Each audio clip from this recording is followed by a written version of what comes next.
Students, good morning. आधारशिला विद्यापीठ online YouTube classes में आपका फिर से स्वागत है। कक्षा 12 की जो सीरीज चल रही थी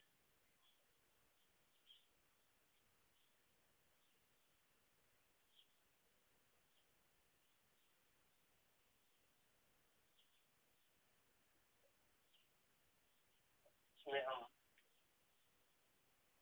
लोकसभा, राज्यसभा और संसद पढ़ रहे थे। संसद की कानून निर्माण की प्रक्रिया हम पढ़ चुके हैं। किस प्रकार से साधारण विधेयक पर कानून बनाया जाता है। दोनों सदनों के बीच यदि मतभेद उत्पन्न हो जाए उस स्थिति में इस प्रकार से राष्ट्रपति संयुक्त अधिवेशन बुलाता है और किस प्रकार से विधेयक पारित किया जाता है, ये हमने अब तक पढ़ा है। साथ ही साथ राष्ट्रपति किस प्रकार से विधेयक को पारित करता है, हस्ताक्षर करता है उस पर, और यदि राष्ट्रपति हस्ताक्षर न करे तो फिर किस प्रकार से उनसे हस्ताक्षर करवाए जाते हैं, हम ये सारा पढ़ चुके हैं। अब हम धन विधेयक, अगला हमारा टॉपिक है।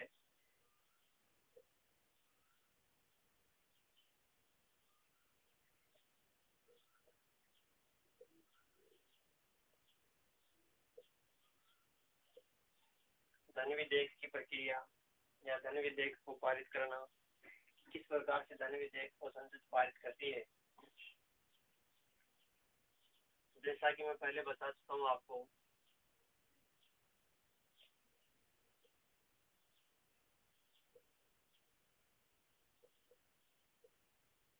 धन विधेयक एक सरकारी विधेयक होता है।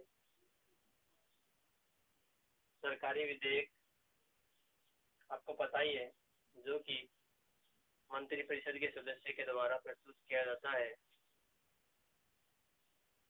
भारतीय संविधान का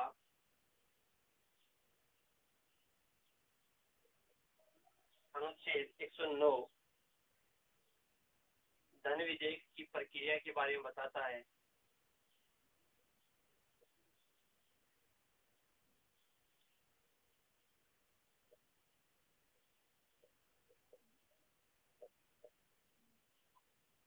और इसके अनुसार धन विधेयक को सबसे पहले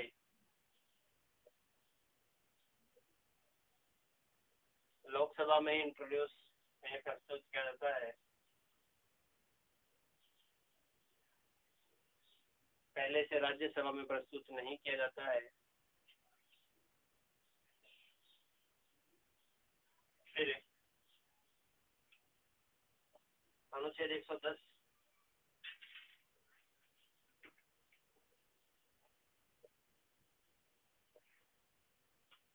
धन विधेयक की परिभाषा दी गई है।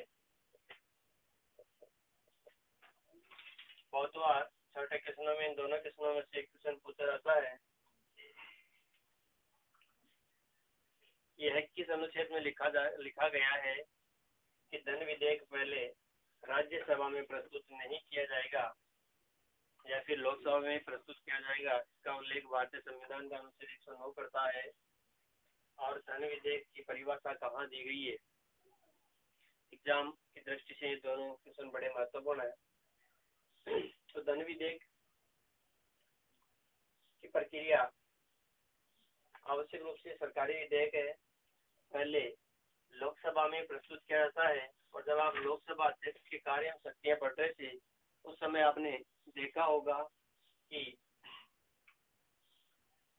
कौन सा विधेयक धन विधेयक है, इसका निर्णय लोकसभा का अध्यक्ष करता है और उसका निर्णय ही अंतिम निर्णय होता है। तो धन विधेयक सबसे पहले कहाँ पे लाया जाएगा या प्रस्तुत किया जाएगा, लोकसभा में प्रस्तुत किया जाएगा। लोकसभा से यह पारित होने के बाद में राज्यसभा में जाता है और राज्यसभा इसमें क्या क्या कर सकती है?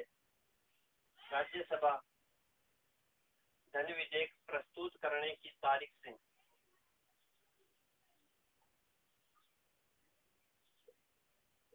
प्रस्तुत करने की तारीख से 14 दिन के भीतर धन विधेयक को राज्यसभा को पारित करना होता है। यदि राज्यसभा धन विधेयक से सहमत नहीं है और वह उसे पारित न करना चाहे तो 14 दिन के भीतर यह अपने आप पारित मान लिया जाता है। इस प्रकार धन विधेयक के संबंध में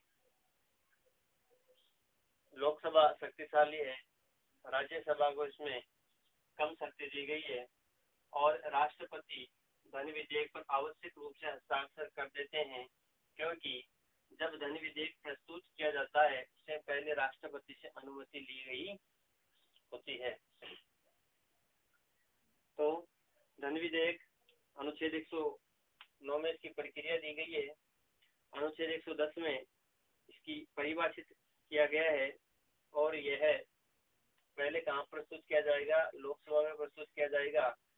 फिर क्या प्रक्रिया है? लोकसभा से धन विधेयक पारित होने के बाद राज्यसभा में भेजा जाएगा। राज्यसभा उस पर 14 दिन तक उसे रख सकती है। प्रस्तुति की तारीख के 14 दिन तक, 14 दिन में यदि राज्यसभा पारित करे तो ठीक है और न करे तो भी वह पारित मान लिया जाता है। अब हम अगला जो संसद का कार्य है वह संविधान संशोधन का कार्य है।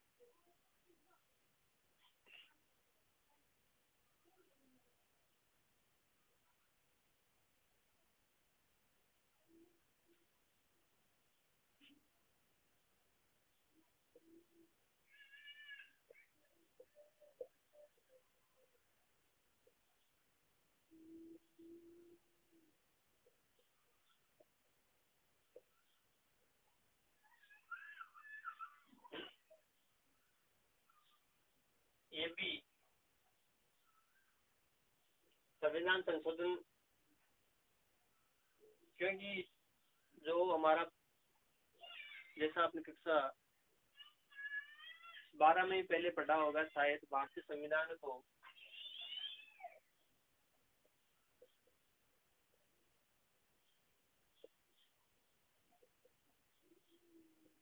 जीवित संविधान का दर्जा दिया जाता है। क्यों? क्योंकि इस संविधान में समय, काल व परिस्थिति के अनुसार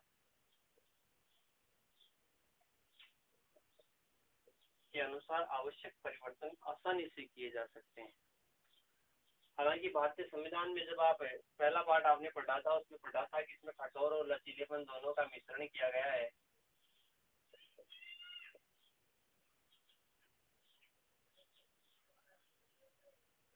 कठोर संविधान संशोधन की प्रक्रिया अमेरिका में प्रचलित है, वहां से हमने इसे अपनाया है, तथा लचीलेपन की जो प्रक्रिया है वह ब्रिटेन के संविधान से हमने ली है। दोनों को ध्यान में रखना है, पहले भी आप पढ़ चुके हैं। तो संविधान संशोधन समय काल परिस्थिति के अनुसार आवश्यक संविधान में लगातार परिवर्तन होते रहते हैं।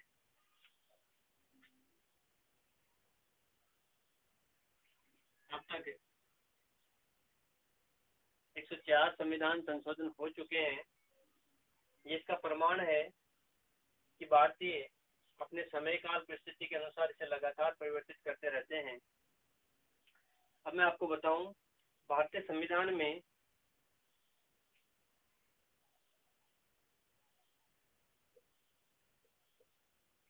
तीन प्रकार से संशोधन हो सकता है और मेन बात यह है, संविधान संशोधन की प्रक्रिया केवल और केवल संसद में प्रारंभ की जा सकती है। संसद के किसी भी सदन में आपको ध्यान रखना है, संविधान संशोधन को लोकसभा और राज्यसभा किसी में भी पहले प्रस्तुत किया जा सकता है। यह धन विधेयक की तरह नहीं है कि पहले लोकसभा में प्रस्तुत किया जाएगा। तो संविधान संशोधन 3 प्रकार से भारतीय संविधान में होता है, ध्यान रखना। आगे एक चीज और आएगी, 3 प्रकार से होता है। पहला, संसद के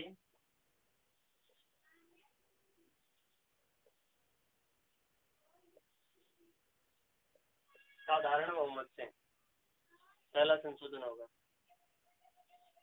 दूसरा, संसद का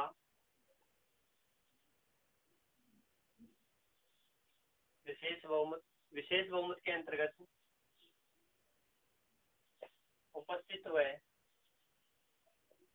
मतदान करने वालों का 2/3 बहुमत उसके पक्ष में होना चाहिए। तीसरा जो संशोधन होगा वह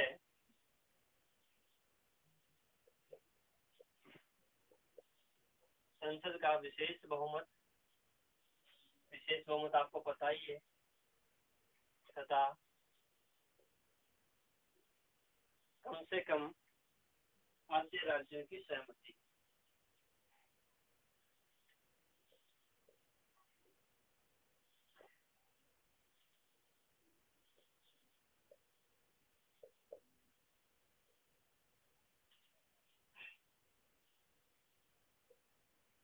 इस प्रकार से भारतीय संविधान में 3 प्रकार से संशोधन किया जा सकता है। अब आपको मैं यहाँ पे एक बात बताऊं, ये जो प्रक्रिया है, पहली जो प्रक्रिया हमने देखी है संसद के साधारण बहुमत से, इसे संविधान संशोधन की श्रेणी में नहीं रखा जाता है। जो काउंटिंग चल रही है ना, अब तक 104 हो चुके हैं, इस श्रेणी में इसको नहीं रखा जाता है। ठीक है, बात समझ में आई होगी।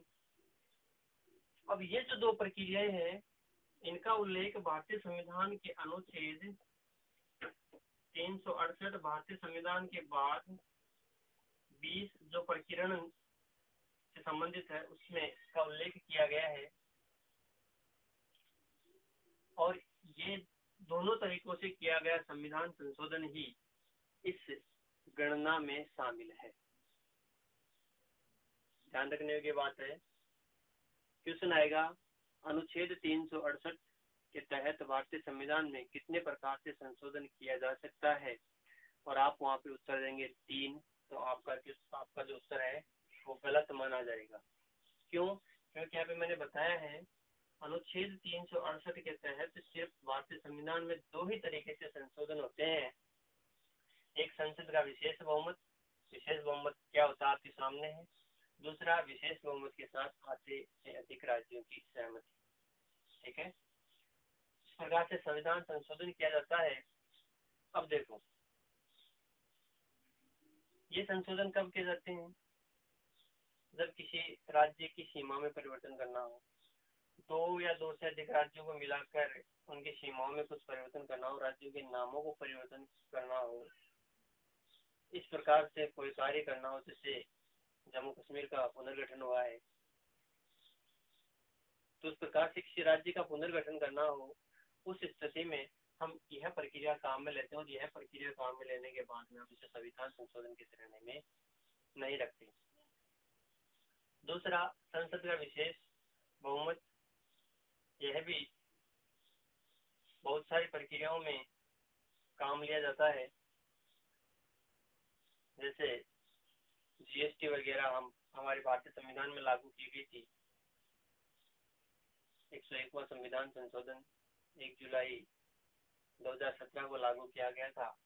उसमें इस विशेष बहुमत को उसमें यह प्रक्रिया अपनाई गई, संसद का विशेष बहुमत तथा कम से कम आधे राज्यों की सहमति। तो ये कब कब अपनाई जाती है, इसके बारे में हम देखेंगे कि संसद का विशेष बहुमत और आधे से अधिक राज्यों की सहमति कब चाहिए होती है। जब पहला नंबर है, जब संघ व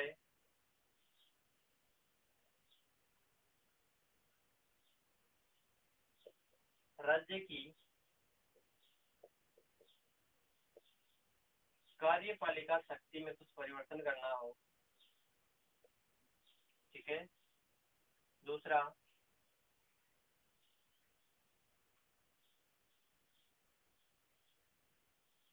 राज्य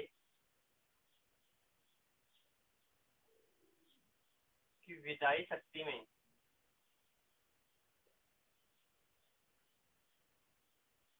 कोई परिवर्तन करना हो, उस स्थिति में अपनाया जाता है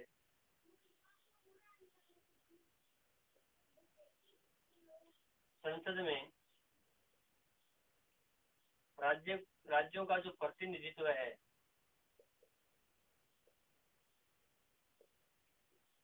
इस प्रतिनिधित्व में कुछ परिवर्तन करना हो, या फिर अनुच्छेद 368 स्वयं में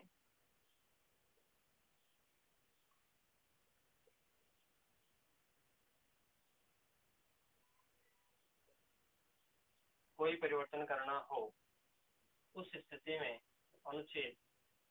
संसद का विशेष बहुमत का कम से कम आधे राज्यों की सहमति इसमें अपनाई जाती है। तो संविधान संशोधन संसद के किसी भी सदन में से प्रस्तुत किया जा सकता है। संविधान संशोधन, अब आपके दिमाग में आ रहा होगा कि जिस प्रकार से साधारण विधेयक संसद के लोकसभा से पारित हो गया, राज्यसभा में गया, राज्यसभा उससे असहमत हो गई, 6 महीने के लिए उसमें कोई जवाब नहीं दिया, तो उस स्थिति में संयुक्त अधिवेशन का आयोजन किया गया था। तो इस धन विधेयक के इस संविधान संशोधन के संबंध में क्या प्रक्रिया है, तो मैं आपको यहाँ पे बता देना चाहूंगा। संविधान संशोधन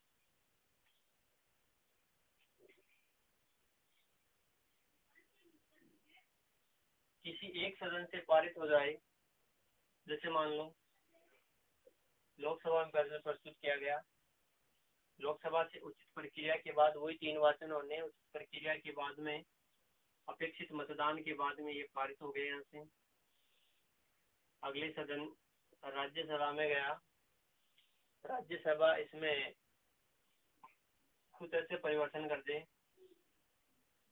या इससे बिल्कुल असहमत है।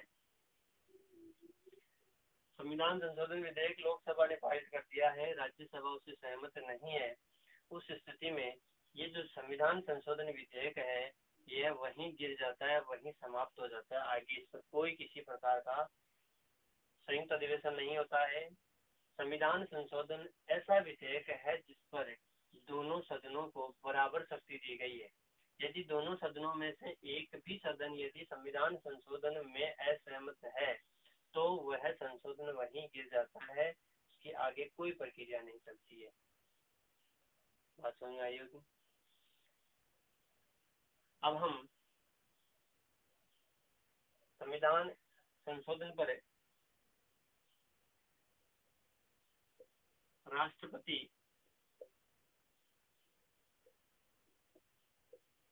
आवश्यक रूप से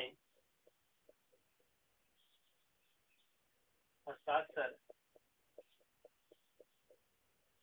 कर देते हैं, इन्हें प्रतिबंधित किया गया है। 24वां संविधान संशोधन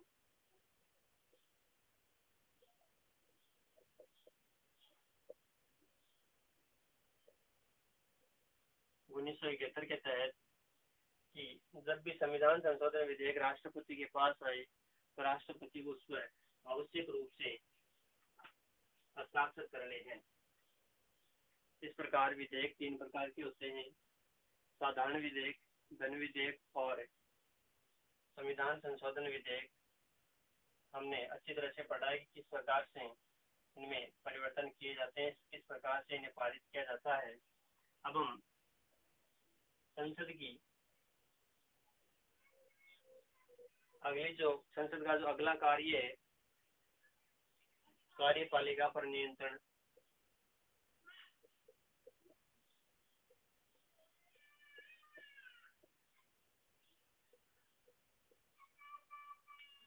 आपको जैसे पता है भारत में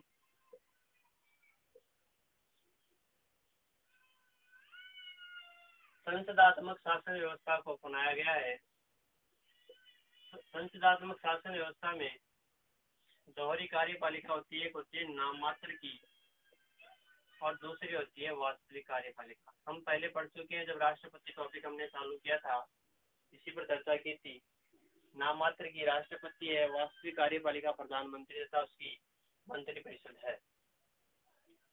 संस्थात्मक शासन व्यवस्था में दो, एक बात तो ये हो गई कि दोहरी कार्यपालिका होगी, दूसरी मेन जो बात है, हालांकि अनेक विशेषताएं होती है, मेन जो बात है वो होती है कि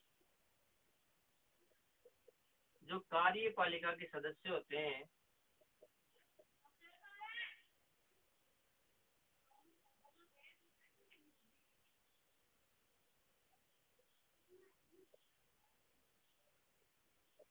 आवश्यक रूप से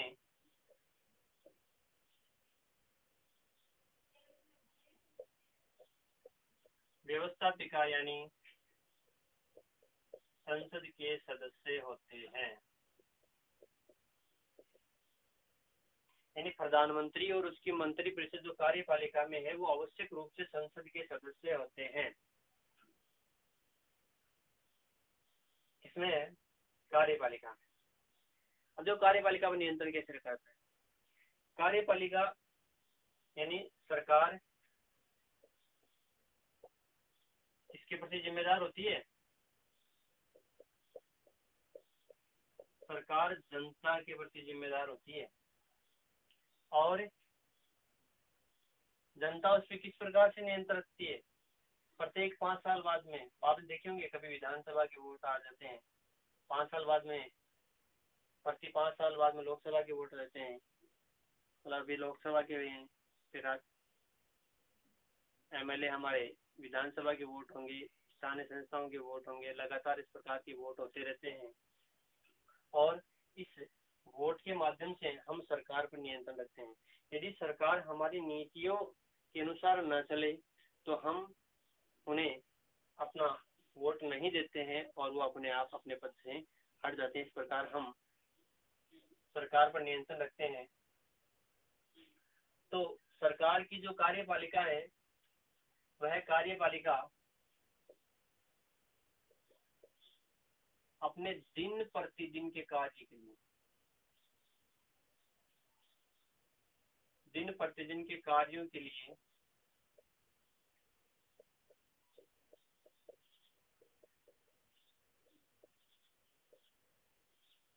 संसद के प्रति जिम्मेदार होती है। किसके प्रति जिम्मेदार होती है? यानी कार्यपालिका अपने दिन प्रतिदिन के कार्यों के लिए संसद के प्रति जिम्मेदार होती है और संसद इस पर किस प्रकार से नियंत्रण रखती है?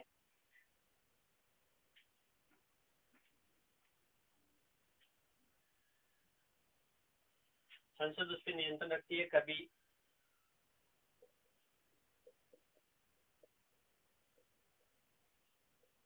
काम रोको प्रस्ताव,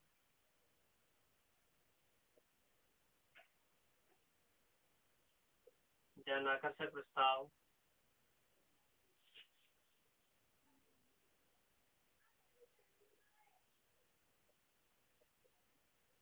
प्रश्नकाल, शून्यकाल,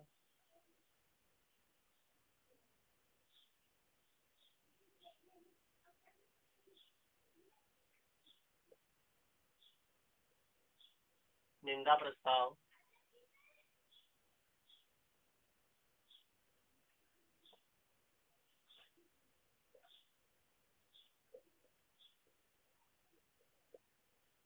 अविश्वास प्रस्ताव, अनेक उनके पास उपकरण होते हैं। तो काम रोको प्रस्ताव क्या है?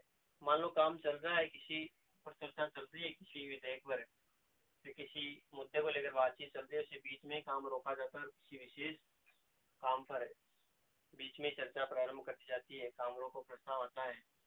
ध्यान आकर्षक प्रस्ताव, संसद की कार्यवाही चल रही हो और उसमें किसी प्रकार का राष्ट्रीय महत्व का कोई मुद्दा आ गया है, उस पर अचानक बात करनी है तो ध्यान आकर्षक प्रस्ताव लाया जाता है।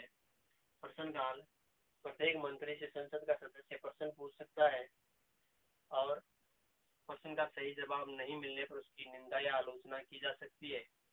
शून्यकाल, संसद का ऐसा काल है जिसमें कोई भी व्यक्ति किसी भी प्रकार का किसी भी मंत्री से क्वेश्चन पूछ सकता है। निंदा प्रस्ताव, यानी सरकार की जो नीतियां हैं उनकी आलोचना ही करना। और अविश्वास प्रस्ताव, जो कि हम आगे बताएंगे कि मंत्री परिषद प्रधानमंत्री को यानी सत्ता दल को, जैसा कि मैंने पहले बताया था आपको, यदि किसी भी मंत्री के खिलाफ अविश्वास प्रस्ताव पारित हो जाता है तो पूरी सरकार को यानी पूरी कार्यपालिका को एक साथ त्यागपत्र देना होता है और वो सामूहिक रूप से अनुच्छेद 75 के अनुसार वे लोकसभा के प्रति होते हैं। तो सत्ता दल को यदि ऐसा लगे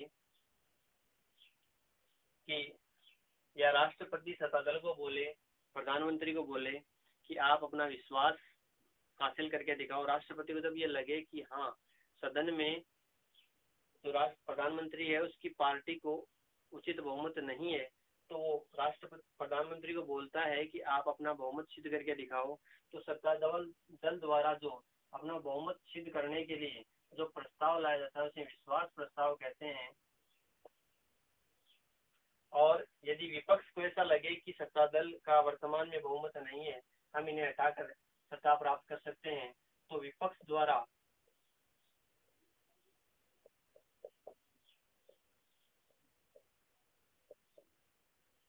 अविश्वास प्रस्ताव लाया जाता है। यानी सत्ता दल क्या लाएगा, विश्वास प्रस्ताव लाएगा, और विपक्ष क्या लाएगा, अविश्वास प्रस्ताव लाएगा। विश्वास प्रस्ताव पारित न होने और अविश्वास प्रस्ताव पारित होने दोनों ही स्थिति में कार्यपालिका को अपना त्याग पत्र देना होता है। पूरी की पूरी कार्यपालिका एक साथ इसमें चली जाती है। इस प्रकार से कार्यपालिका पर नियंत्रण रखा जाता है संसद के द्वारा। फिर संसद और अनेक कार्य भी करती है, जैसे अनुच्छेद 54 और 66 के तहत राष्ट्रपति और उपराष्ट्रपति का चुनाव करने में ये निर्वाचक मंडल का हिस्सा भी होते हैं। साथ ही साथ राष्ट्रपति और उपराष्ट्रपति को पद से हटाने का कार्य भी संसद के द्वारा ही किया जाता है। इस प्रकार ये जो हमारा टॉपिक है, ये जो हमारा पार्ट है वो पूरा होता है। अगला पार्ट हम अगले अध्याय में करेंगे। धन्यवाद।